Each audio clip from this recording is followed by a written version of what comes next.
Narito ang Balitang Pinoy TV.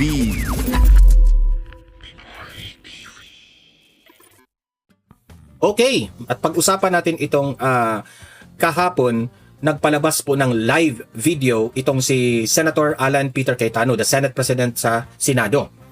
Nag-live po siya sa kanyang Facebook at ini-emphasize niya na itong mga minority sa Senado, ipinalabas nila na magulo na raw ang Senado.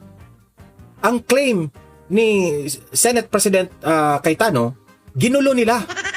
Sila ang nanggulo. Kasi hindi nila matanggap-tanggap eh. Okay? Hindi nila matanggap-tanggap na si Senator Alan Peter Cayetano na ang Senate President. Eh bakit may insecure dyan? Ikaw, Tito Soto, ito lang yung masasabi ko sa iyo. Dapat tanggapin mo na si Senator Alan na po yung Senate President. Kasi nung panahon po na si Chis Escudero, pinalitan mo, inaccept yan wholeheartedly ni Chis Escudero. Eh ikaw ngayon, anong nangyari ngayon? Para kang insecure eh. Tingnan mo, binato yung kotse mo ng mga taong bayan. That only shows na galit sa'yo yung taong bayan. Bakit galit sa'yo yung taong bayan? Kasi insecure ka eh. Kahit anong paliwanag mo, Tito Soto, makikita kasi sa gesture mo na parang inggit ka kay Cayetano. Yun ang totoo, huwag na tayong magbulahan. Tapos, heto pa si Senator Ping Lacson. Nagpa-interview siya dito kay Ted Filon. No? Imagine that one. Wala siyang karapatan. Ito yung pinakauna. Wala siyang karapatan para magkomentaryo dito kay Senator Amy Marcos ukol sa utos umano ni PBBM na ang utos raw di umano ni PBBM ay hulihin si Bato at all cost. Kahit anong mangyari, kahit merong masaktan, kahit merong magurgur, hulihin si Bato at all cost. Nagpa-interview siya dito. Mamaya ipapakita ko yan ha. Yan ang pag-uusapan natin ngayong araw na ito. Pero bago ang lahat guys, bago natin ito pag-uusapan, paki-like at saka paki-share muna itong ating video ha para kakalat ito sa taong bayan. At sa mga first time dito sa ating channel, subscribe na po kayo. Okay? Unahin muna natin itong kay Senator Lacson, okay? Na balita. Ito yung sinabi ni Senator Lacson patungkol po dito sa kay Senator Amy. Senator Lacson, kunin ko lang po ang inyong experience, maturity, and logic. Gagawin ba? May logic ba si Lacson? Ted Filon, kunin mo yung logic ni Lacson. Wala namang logic yan si Lacson. Ang nalalaman lang ni Lacson is insecure rin siya kay Marcoleta. Kahit si Marcoleta, nasa tama yung argumento, binabara nitong Lacson na ito. Walang logic yan. Ted Filon, walang logic yan si Ping Lacson. Alam mo yan, Ted Filon. Ng mga ahente ng Estado, yung sinasabi ni Senator Amy Marcos, na instruction daw ni Pangulong, tama, narinig ho ba ninyo yun? Yung mamatay na ang sino mamatay, basta arrestuhin nyo yan, mga ganun pong usapin na talagang may instruction daw po. Ano man ang mangyari, hulihin nyo si Bato kahit na may mga madisgrasya. Tingin nyo ho ba gagawin yon ng NBI o maging nakasalukuyan pong executive head ng ating gobyerno? Categorically, no. Imposibleng mangyari yun. Kasi kung gano'n ang instruction, hindi ganyan na nangyari. Talagang nilusob na yung buong Senado at masaktan na kung sino sasaktan. Kaya napakalayo sa katotohanan yung pahayag ni at napaka-responsable. Okay, so yun po ang sinabi ni Ping Lacson na yung sinabi raw ni Senator Amy talagang categorically mali raw at hindi yan totoo. Ako mag-comment ako dyan Unang-una, Senator Lacson, wala kang karapatan magkomento kay Senator Amy. Kung nasabi man yon ni Senator Amy, wala kang karapatan. Wala kang alam. Okay? For short, wala kang nalalaman. Wala kang alam.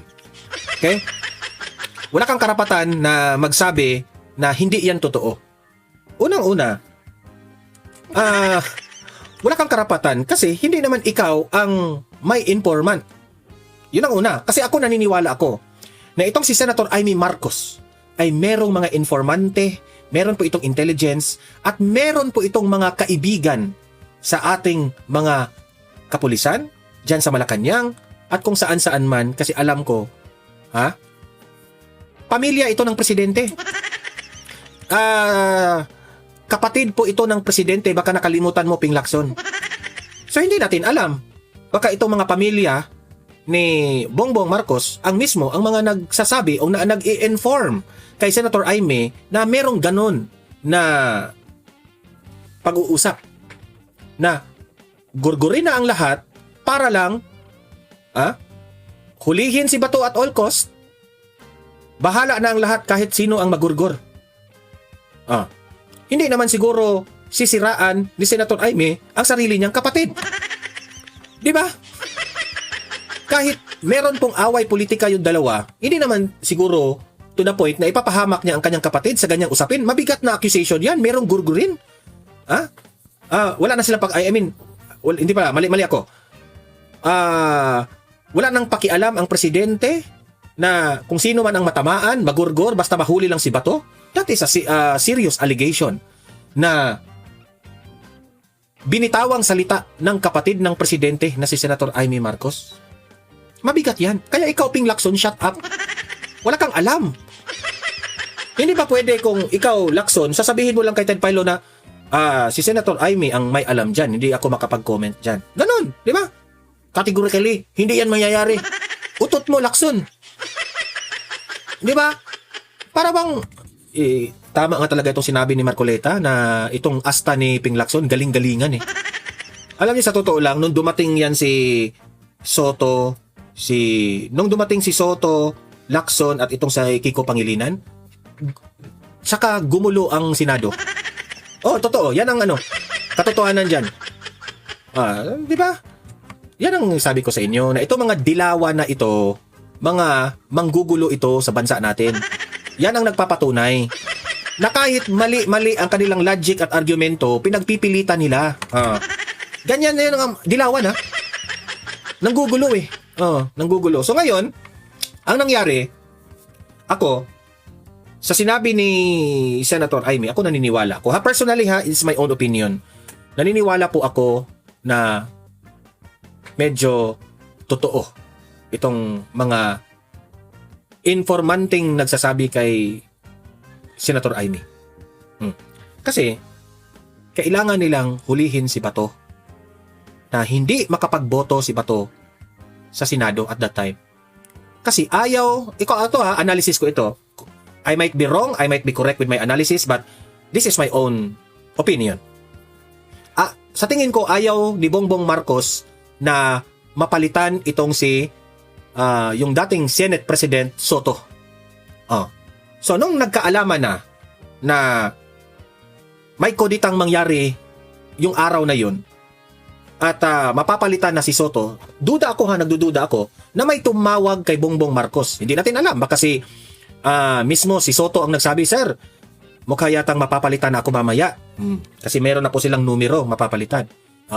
Baka nung narinig niya ni BBM, inutusan niya na ang NBI. Baka lang inutusan niya ang NBI, hulihin niyo, bantayan niyo si Bato kung pumasok. Kasi duda ako, si Soto may na ito eh.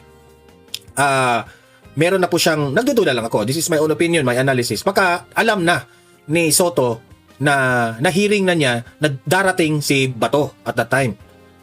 Now, nung na-hearing niya at sinabihan niya yung presidente, ang presidente nag-utos sa NBI, kaya merong pakain doon nangyari sa NBI. Di ba kung maalala ninyo?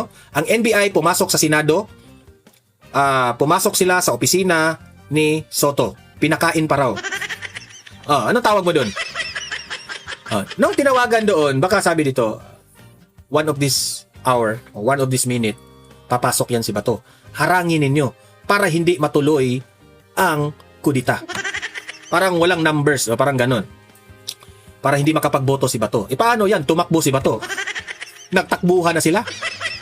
Yun ang analysis ko tayo naman nag-a-analyze dito.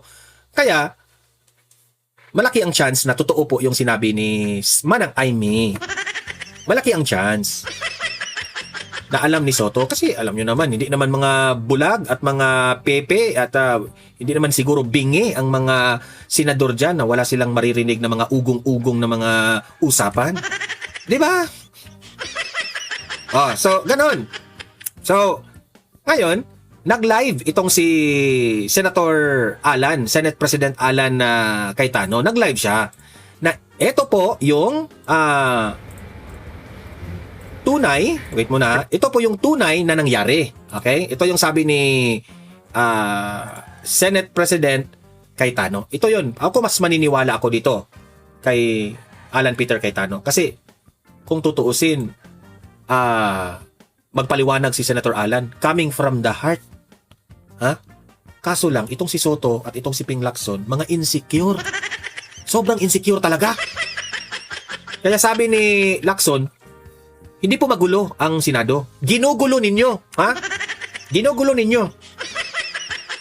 Oh, ito. Panoorin natin at pakinggan natin. Praise God for this opportunity to tell you the truth, to report, to react, and to make an appeal. First, sa mahal nating Panginoon, and second, sa ating mga kababayan. First po, ang aking pong appeal sa lahat is we start focusing on the truth and the whole truth. Oh. Sasabihin ba yan ni Cayetano kung walang katotohanan yan? Half-truth, hindi pa rin po truth yon. So let me narrate the facts to you and let me tell you the truth. Magandang hapon po sa inyong lahat. First truth, hindi po magulo ang Senado. Ulitin ko po, hindi po magulo ang Senado, ginugulo po ang Senado. Malinaw yun ha. Hindi po magulo ang Senado. Ginugulo nila itong mga pinky na ito. Itong mga itbulaga na ito. Ginugulo nila eh. Para kasing hindi nila matanggap. Hindi nila matanggap na nare-realize ng ilan ng mga senator itong kasi ito yung unang argumento. Unahin ko lang. Pinagbigyan kayo Soto ha. Lacson, Soto. Pinagbigyan kayo ng 8 months. 8 months na nung na-appoint, anong nagkudita sila na napalitan itong si Chis Escudero. 8 months. At napalitan rin si Senator Marcoleta sa Blue Ribbon Committee. Binigyan kayo ng 8 months na makapagserbisyo dyan sa Senado. Wala kayong ginawa. Yung Blue Ribbon Committee ni Lacson, wala pa rin na solve na mastermind. Tapos sasabihin, walang mastermind. Anong klase yan, Lacson? Meaning to say, nagbabaliktara na ang mga senador kasi you are not effective, Senate President Soto. Tanggapin nyo, binigyan kayo ng 8 months ng chance ng pagkakataon. Paano yan? Hindi. Ganyan, yun lang ang nakaya ninyo. Ngayon, na si Senator Alan Peter Cayetano na ang Senate President, give way naman. You give way to Senator Alan because this is democracy. Itong ating bansa. Bigyan nyo ng pagkakataon si Senator Alan Peter Cayetano. Tingnan natin, si Marcoleta ang magiging Blue Ribbon Committee. Pro tempore si si Senator Loren Legarda. At tingnan natin kung ano ang makakaya nila. Ano ang makakaya ng mga majority dito sa pinili nilang Senate President. And that's the time, mag-react kayo. And that's the time, guluhin nyo. Na hindi naman dapat. Iba po yung magulo, iba po yung ginugulo.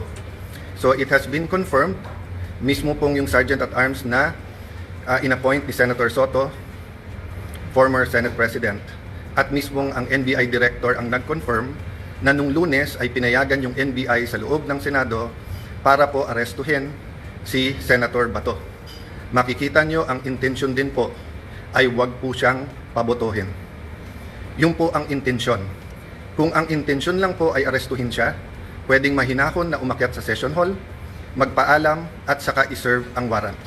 So fact number 1, katotohanan number 1, nakakalat yung mga NBI sa Senado nung Monday para pigilan si Senator Bato na bumoto. Fact number 1 to ha. Pinigilan nila si Bato na makaboto. 'Di ba? Nakakahiya kayo. Nakakahiya kayo. Number 2, masasabi ko na pong fact to ngayon kasi po nagawa na namin. Fact number 2, hindi totoo po ang propaganda ng dating majority, ngayon ng minority. Yung propaganda po ng mga dean of the law schools, and I'm asking these deans to issue an apology.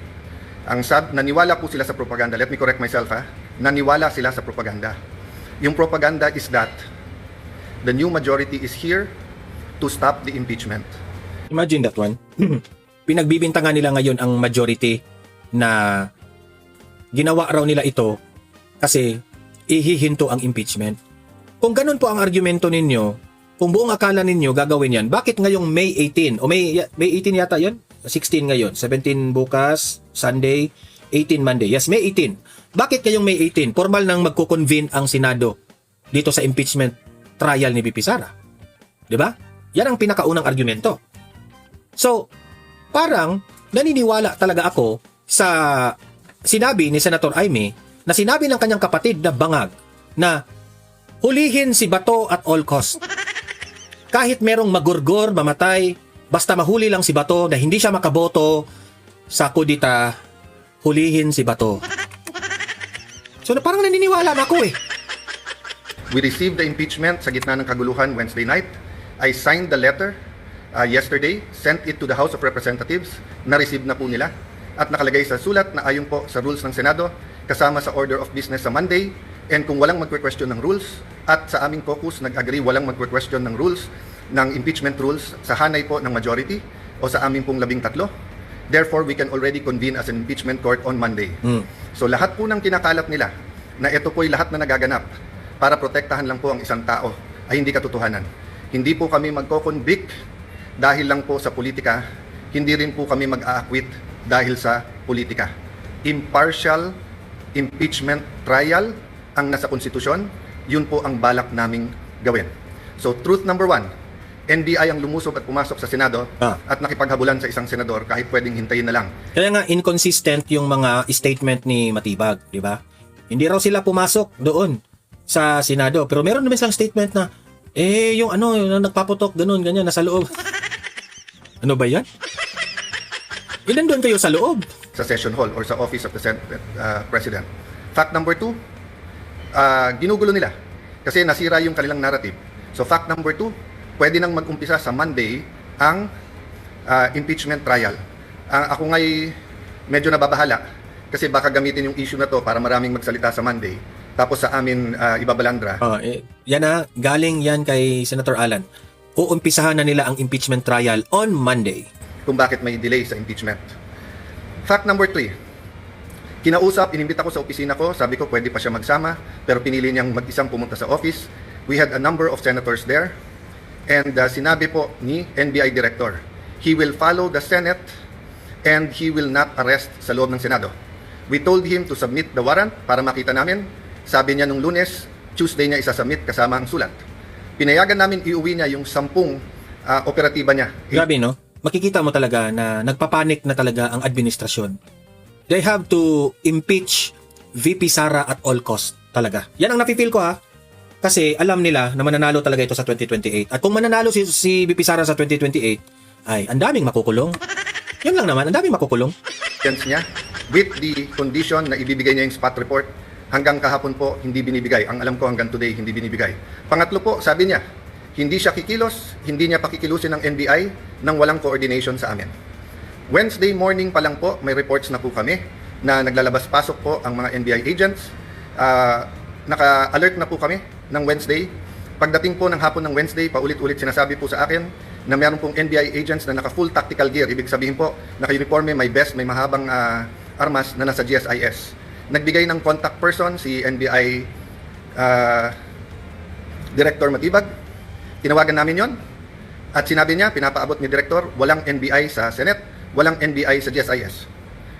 Nung hapon, umakyat sa akin si General Mau at nagsabi po sa akin na may nangyayari sa mga pinto at yung GSIS ay nagsasara ng mga pinto at nagsasabing kahit senador po ang dadaan doon ay kailangan inspeksyonin. Sabi ko kay General Mau, pakianyaya sa head ng GSIS, administrator yung nagamit niya noon, I think he meant GM. Sabi ko, I'm willing to talk to him very calmly, please call him. The next thing I knew, meron na daw mga armado doon. I asked them to call NBI ulit. Sinabi na naman nila na wala. Samantalang kitang-kita na ng mga nakasuot ng NBI. The next thing we knew, may mga putukan na at akala po namin yan ay mga fireworks. Nagpuputukan na pala po sa baba. Still, they were denying that NBI yon. Kahit na yung mismong winarningan nila ay nagsabing NBI sila. So please look at the context. Alam natin under siege nung Monday or nasa loob ng Senado ang mga NBI. Imagine that one ha, sila na mismo. Medyo mga media, makatestify rin na nasa loob ang media. Ide-deny pa ni BBM, ide-deny pa ni Matibag. Ano ba kayo? Sinungaling kayo? Po natin na nakipaghabulan sila, gina-justify pa dahil ito daw po ang paraan na mag-arrest. Pagkatapos pinangako sa amin na wala daw pong NBI sa paligiran. Nandun na po ang Marines, nandun po PNP, libo po ang PNP sa labas, naging very transparent kami. nakiusap kami na walang baril sa loob ng Senado. Tingnan nyo po lahat ng video. So nung nangyari na po yun at hindi na po namin alam kung sino kakausapin dahil nagkaipitan na sa loob ng kwarto ang bawat isa, ginamit natin Facebook. Ang sumagot po ay si Secretary ng Interior na si John Vic Remulla. Dumating siya, sabi niya, please allow the police inside. Nag-usap kami, sinabi niya, secure kagad, I'll be there in 10 minutes, secure the CCTV. Agad kong sinabi, kay as soon as nakaakyat na po si Sergeant at Arms Mao, sabi ko, secure the CCTV room, huwag niyong gagalawin. Pagdating ng mga police, make sure you have 2 copies, isa sa kanila, isa sa amin, para hindi po matamper. Yun din po pinag-uusapan ng ibang senador sa loob ng room. So nung sinabi po ni Jinggoy na itago, ang ibig niya sabihin, make Ito na nga mga kabalita. Ano na ang masasabi nyo patungkol sa balitang ito? Please comment down below mga kabalita. Pag-usapan natin yan sa comment section. At kung di ka pa nakasubscribe sa ating channel, baka naman